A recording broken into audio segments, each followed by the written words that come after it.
Vamos aqui para um caso simples. Vamos falar de consequência lógica, tá? A gente sabe o quê? Que se eu tenho um conjunto de fórmulas, gama, e eu digo que uma fórmula alfa é consequência lógica desse conjunto de fórmulas. O que é um conjunto de fórmulas? Pode ser uma fórmula, podem ser duas, três, várias, muitas fórmulas, não importa. Significa que toda vez que eu encontrar uma estrutura em que essas fórmulas são todas ao mesmo tempo verdadeiras, nesta mesma estrutura, alfa também tem que ser verdadeira. Tá? A veracidade para esse conjunto de fórmulas implica na veracidade de alfa. Isso é a ideia de consequência lógica. Nos exemplos anteriores, a gente estava vendo a validade de uma fórmula. Agora a gente vai ter um conjunto de fórmulas e queremos saber se a fórmula alfa é consequência lógica desse conjunto de fórmulas. Como fazer isso? Na prática é bastante simples. Só que em vez de uma fórmula só, você vai começar com várias. Lembre-se o que a gente acabou de falar, né, sobre a definição de consequência lógica. Significa que toda vez que esse conjunto de fórmulas for verdadeiro para uma estrutura, o alfa também tem que ser verdadeiro. Como é que a gente prova isso por tableau? A gente supõe que não acontece. A gente supõe o quê? Que eu tenho uma estrutura em que estas fórmulas são todas verdadeiras e que esta aqui é falsa. Se ao desenvolver o tableau eu chegar numa contradição, então aí minha suposição é um absurdo e, portanto, isto aqui realmente, alfa vai ser uma consequência lógica do conjunto de fórmulas. Nesse caso eu posso até falar tautológica, né, porque eu estou praticamente trabalhando com a lógica proposicional aí. Então vamos lá, olha só. Quando é esta fórmula aqui, ó, A e B,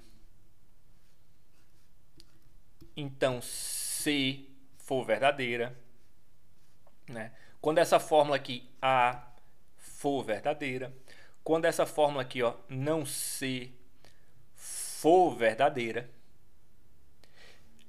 alfa também tem que ser verdadeira. Só que eu vou negar isso, eu vou fingir que existe, eu vou supor que existe uma estrutura em que todas essas fórmulas são verdadeiras ao mesmo tempo, todas essas fórmulas aqui são verdadeiras ao mesmo tempo, e não B é falsa. Esta é a minha suposição para esse tableau. Veja, basicamente eu tenho o tableau, só que eu só não comecei com uma fórmula, eu comecei com várias, eu coloquei todas elas aí. Agora eu vou desmembrar essas fórmulas. Eu, particularmente, vou fazer pelo que eu acho mais fácil. Bom, A não tem o que fazer, A já está na fórmula atômica. Eu vou começar com essas duas aqui, ó. Vou começar por essa aqui, tá? Já vou marcar aqui como resolvida. Por quê? Porque para não ser verdadeiro, o C tem que ser falso. Pronto, cheguei aqui. Para não B ser falso, o B tem que ser verdadeiro. Aqui também não tem mais para onde ir. Então, todas as fórmulas aqui resolvidas, todas as formas moleculares resolvidas. Vamos lá para a fórmula, para essa primeira aqui que é maior. Bem, eu tenho uma condicional e está dizendo que ela é verdadeira. Bom, aí eu tenho um problema, aí eu tenho uma bifurcação. Significa que se a condicional é verdadeira, ou eu tenho que A e B é falso, ou eu tenho que C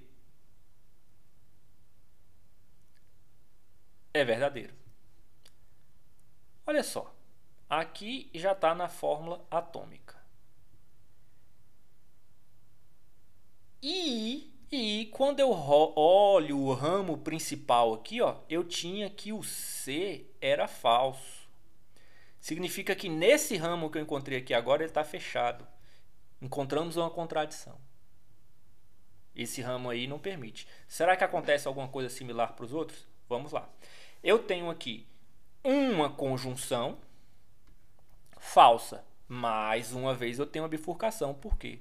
Para essa conjunção ser falsa, eu posso ter que o A é falso ou eu posso ter que o B é falso. Bom, não tenho mais para onde seguir. Repare que aquela fórmula que estava faltando lá, ela já foi utilizada, ela já foi resolvida, não tem mais o que fazer com ela. Aqui nos ramos, né, estão todos completos. Então, meu tableau está completo. Esse ramo aqui está fechado. Vamos ver se todo o tableau fica fechado. O que é o tableau fechado? Todos os ramos são fechados. Eu vou olhar para esse F aqui, ó. Vou começar aqui já do final, tá? Eu tenho que A é falso. Será que no meu tableau em algum momento eu cheguei que A era verdadeiro? Lá no comecinho, ó, dizia que o valor de A era verdadeiro. Então aqui eu tenho uma contradição. Fechou o ramo. Aqui, ó, esse outro ramo aqui está dizendo que B tem o valor falso. Mas lá no ramo principal, lá no começo, eu tinha que B era verdadeiro. Opa, aqui também está fechado, eu tenho contradição. Logo, por meio dos tableaus, eu consegui ver que, supondo que B não é consequência lógica desse conjunto de fórmulas, eu cheguei em absurdos em todos os ramos. Esse tableau é fechado. Portanto, eu posso afirmar que a alfa é consequência lógica do conjunto de fórmulas gama. Simples assim. Beleza?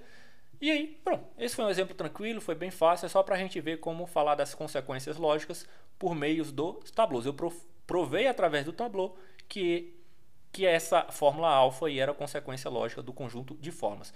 Repare que até agora só apareceu tableaus completos. Veja que toda vez que eu utilizei a fórmula, ela acabou, não tinha mais o que fazer, tá?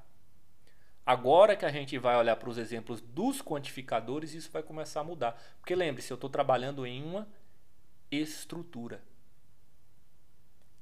E na estrutura eu posso ter infinitos indivíduos, infinitos casos, quando eu acrescentar os quantificadores. Vamos para isso então.